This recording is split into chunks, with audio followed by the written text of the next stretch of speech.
So when you played for the NBA, were you a good player? Well, I actually didn't get a chance to play in the NBA. I fought the NBA on mental health policy upon being drafted back in 2012-13. The NBA didn't have a single mention of mental health in their collective bargaining agreement. I had been previously diagnosed with general anxiety disorder from my teenage years. I was prescribed anti-anxiety medication, Xanax, benzodiazepines, and they had a banned substance list that had benzodiazepines on it. And there was a huge, you could say, confusion about how mental health conditions, mental health as a topic, and how medication and things of that nature would be viewed in the context of the NBA. So I fought them on that policy. They would end up putting the policy in 2 years later. I kind of got blackballed and shunned for speaking out of turn. So I didn't get a chance to play, but I was pretty good at Iowa State when in college. So you had mental illness. What was wrong with you?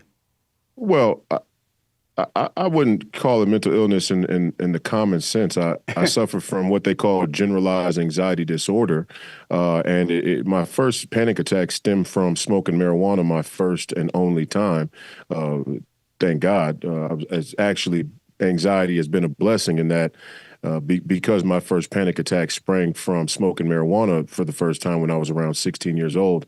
I've had a clear-cut aversion to doing any type of drugs or physical enhancements or anything like that. So it's actually been a blessing. But yeah, I was suffering from panic attacks when I was 16, 17, 18 years old until I got to college and found out what it more about it. Right. And then only a few short years later, I was drafted into the NBA. So you go from being 16, 17, 18 to being, the number 16 draft pick in no time at all. So that was a fast transition for me in life. And so you're saying that it occurred from you smoking marijuana once. Yeah. Yeah, well, it's hard to say. When you talk about mental health or mental health conditions like anxiety or depression or addictive personality traits.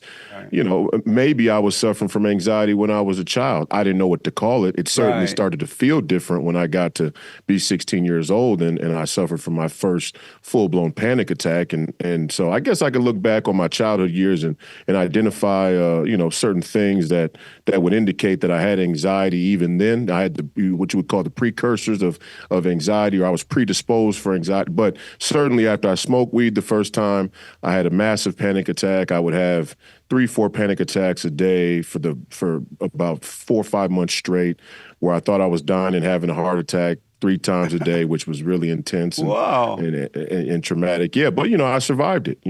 I thank God because some people encounter mental health spells like that in their life and they get hooked on drugs really bad, or they end up being suicidal. Sometimes they end up successfully committing suicide, or they end up getting involved in other violent situations where they commit homicide or other crimes. So I'm very fortunate that the worst of it was the panic attacks, right? You must have some of that good weed.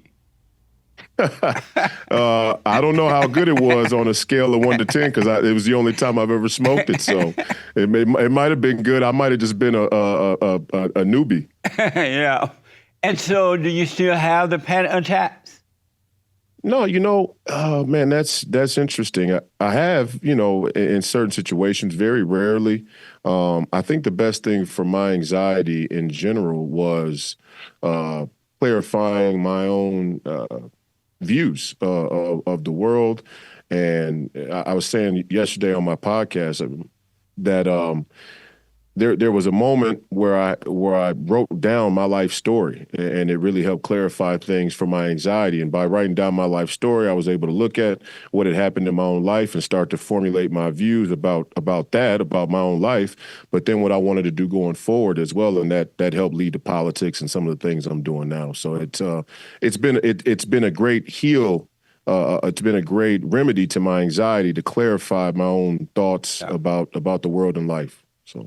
And I don't know if you want to say or not, do you still have to take medication for the possible? No. Actually, that's a great question. when I first got diagnosed with anxiety disorder, they put me on what is the standard treatment of they call SSRIs, the serotonin reuptake inhibitors, things like Prozac, Zoloft, antidepressants. Yeah. And the reason they usually do that is to try and bring the serotonin levels up high enough to restore normal sleep, which at the time when I was 17, 18 and was first prescribed that, I was suffering from a severe lack of sleep or sleep deprivation because of the panic attacks. And it did actually help restore my sleep. But what I didn't know at the time is that, these SSRIs, number one, that they're dangerous. They have black labels on them that they can cause suicidal thoughts. Yeah. I didn't know that at the time. Usually they say that the benefit outweighs the risk for people who are suffering from severe anxiety and depression. But they also do they hinder, let's say, your testosterone levels.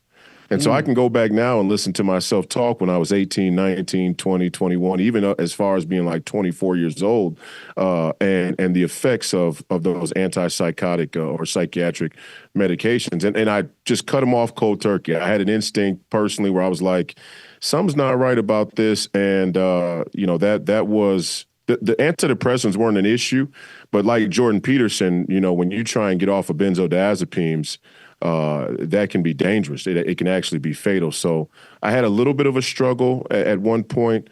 I had been taking Xanax for anxiety, and I was kind of hooked on Xanax. And the thing people have to understand about benzodiazepines, the reason they're so addictive and dangerous is you can take them exactly as prescribed and you still become addicted. You start to have what's called interdosal withdrawals, and you need to take more and more, even if you take it responsibly and on schedule. And that happened to me, and I had to go to the ER one time because I was having what they call benzo sickness, where the interdosal withdrawals are actually make you sick. And I was switched on to a drug called Klonopin, which is a shorter half-life drug in the same class. Started having the same sickness from that. And it took me to go to the ER one time with this benzo sickness when I was around 24 years old. And I happened to have an ER doctor who had dealt with veterans who suffer from PTSD. And he prescribed me Visceral, which is the prescription alternative to Benadryl. And it doesn't have those psychiatric, elements to it. And that's what actually helped me get off of the benzos. And I've been off of them ever since. And thank God, because people die and overdose and suffer on those all the time, all around the world. Amazing, man.